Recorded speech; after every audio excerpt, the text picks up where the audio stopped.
Prices topping $5 a dozen in much of the 4 states. A manager from Race Brothers Farm and Home Supply in Carthage says customers are buying more chickens. KOAM's Lonnie Walton speaks to the manager about some of the reasons why. Come in to just kind of gauge how much money we need to spend to get our chickens started. Rex Weisner and his 1-year-old son are on a journey to build a chicken flock. He says it's been a dream of his for years. I've wanted chickens for a few years. My wife and I have talked about it, and this year we just finally decided to pull the trigger on it. Well, he's not the only one with an idea in mind. Manager of Race Brothers Farm and Home Supply, Zach Mason, says they're selling more chicks these days than previous years. The first set of chicks we had, we sold over 120 of them in 3 hours. And then we got almost 500 of them on Tuesday, and we're down to a very small amount. And why is that? Well, a lot of people are moving more towards, self-sufficient. It doesn't hurt that egg prices are where they're at. I know what goes into it, and I'm not pumping steroids and antibiotics into them, so just trying to make sure we have our own free-range chickens. And for those who want to learn how to take care of their chicks properly, they're holding an event this Saturday. The Chick Chat on Saturday is going to start at 10 a.m. Going to go for as long as we want it to have. As long as people are engaged and they're asking the questions, Adam will be more than happy to answer them. And maybe Weisner will come to the event also to help him grow his brand new farm. I'm sure I'll end up with more chickens than what I actually wanted to start with. Reporting in Carthage, I'm Lonnie Walton, KOAM News.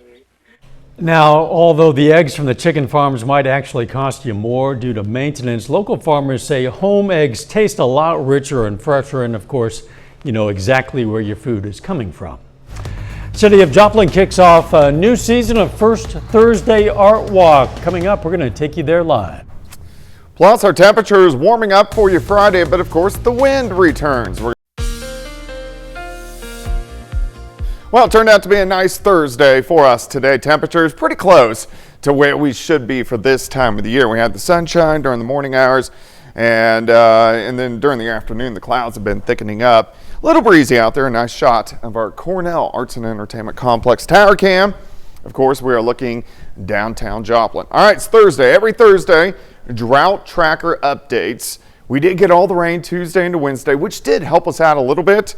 Our moderate drought shrunk up a little bit across the region, but everybody is at least dry. We're in a rainy season from now until the end of June, so we just need to keep getting rain into the region. We have clouds out there. You may get a drop this evening, but mainly just cloudy skies. We slide back to about 50 and then eventually into the upper 40s. The winds return tomorrow, so we have a red flag warning. Sliver of Kansas, southwest Missouri. This is due to the winds being elevated, but the relative humidity is going to be very low. So we're talking 17%, 20%. So it's recommended that you don't burn. Winds aren't going to be as strong as what we had Tuesday and Wednesday, but they're going to be moving 30 upwards to 40 miles per hour at times. Then they switch out of the north as we head into Saturday. We have a cold front that rolls through, and it's still going to be breezy, but not as windy as what we are going to see on Friday. Looking outside, looks good. Most of us mid-50s, case in point, 51 in Lamar, 59 in Anderson. Miami, 58. We have Parsons sitting at 53. Kind of gloomy. Again, we have the clouds this evening into tonight sitting at 55 degrees. You can see those clouds rotating through, a couple little showers popping up. 99% of this is not reaching the ground, but if you look at the radar this evening, you're probably going to see rain. So we have one wave shooting to our north, secondary wave building in really from Los Angeles, Las Vegas into Arizona. That wave will slide in as we go into Saturday. All right, let's go through time. Clouds break by morning, warm and windy, near 70 by noon. I think most of us 69 to about 73 degrees. Front slips through tomorrow evening, so we start to cool down. Saturday morning, down into the mid-30s. Mostly cloudy on Saturday. Look at the rain. Trying to advance in Saturday afternoon.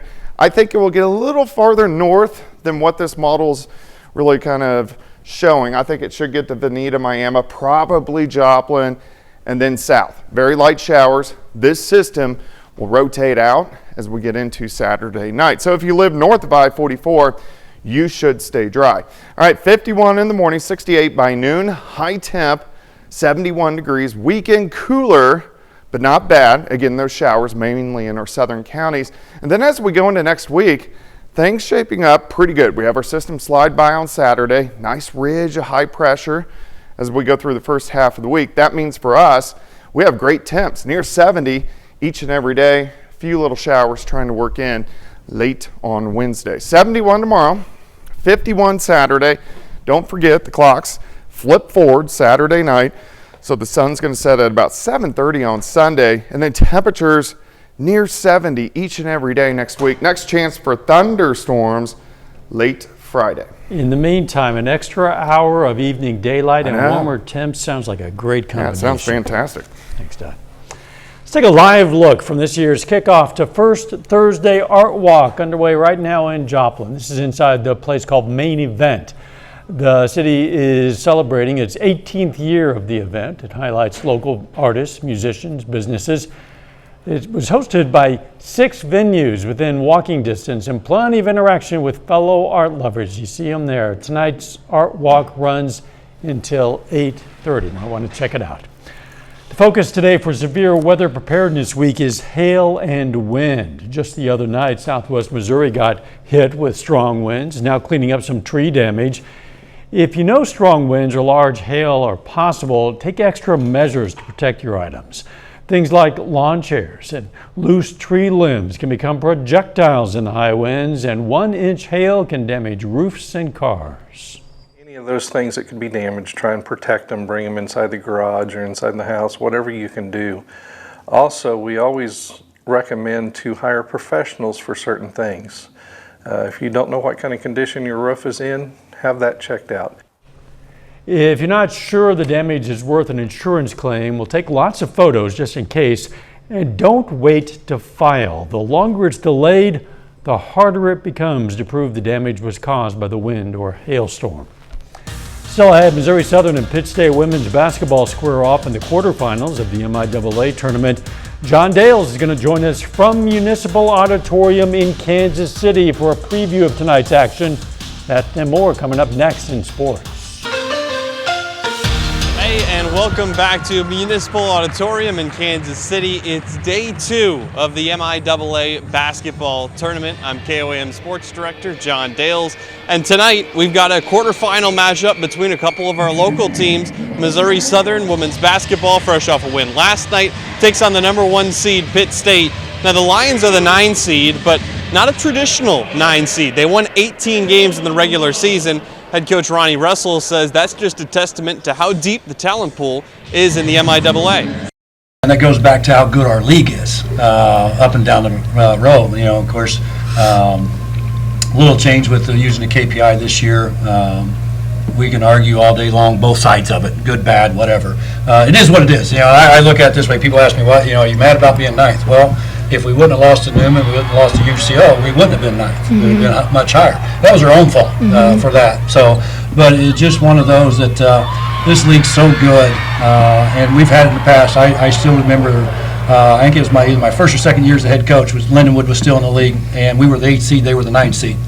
They walked through the tournament and won the championship. It just credits how good our league is from top to bottom. Now, if Southern plays like it did last night, the Lions have a legitimate shot of doing exactly that, running the table and winning the entire tournament as a 9 seed. Now, they held Northwest Missouri to 4 points for the entire third quarter of their first round game. They say they don't mind being the underdog heading into tonight's contest against the regular season conference champs. I think we're pretty confident. I just think that we want this. We worked so hard this upcoming season up and down, and I think the team just really wants it. We want it. I mean, you know, we are the 9 seed, so Yeah, we don't really no have one- much to lose, so might no as one well go expects out and us to play, win. you know? We got confidence in each other, and I think that helps us have more confidence in ourselves, too. Well, tonight we've got the third meeting of the season between the Lions and the Gorillas. Pittsburgh State won each of the first 2. The first one was by 12. That was at John Lantz Arena back on January 7th. Then they won by 16 a couple of weeks later in Joplin. Of course, we'll have the highlights and post-game reaction tonight at 9 and 10. Now, earlier this week, we caught up with Fairland boys basketball, who earned a trip to the state tournament for the first time since 1925. Well, earlier this morning, the Owls make their long-awaited return to state And the Owls win their quarterfinal matchup, 68-57 over Hartshorn. Now that means Fairland is one of the last 4 teams standing in Class 2A, and that sets up a meeting with defending state champion Dale in the semis. Those will be tomorrow at noon. Of course, we'll keep you posted on that result as the Owls try to punch their ticket to the state championship game. Then in Missouri, the girls Class 4 District 12 semifinals are tonight at Monette. The number 1 seed, defending district champion Aurora, is taking on Mount Vernon. Got started at 6 p.m. Then at 7:30, Cassville takes on Monette. And in Class 4 District 13, Nevada girls basketball plays the host school, Pleasant Hill. That's underway right now. It tipped off at 5:30. For now, that's all we have for sports. We'll be back after this. Look at what's coming up on KOAM News at 9 on Fox 14. We're going to look at the president's plans to revitalize the U.S. shipbuilding sector. Plus, Amazon joins big tech rivals Google and Microsoft in the quantum computing race. Those stories, a lot more tonight. KOAM News at 9 on Fox 14. Doug, the weather looking pretty good. Yeah, Friday looks great. It's going to be windy, but up to 71 degrees. Cooler for the weekend. A few showers in our southern counties on Saturday. And then look at next week, each and every day, near 70. Yeah, we're loving it. We're going to leave you tonight with another look at the first Thursday Art Walk underway right now in Joplin. We'll see you back here at 10. Let's make it a great evening.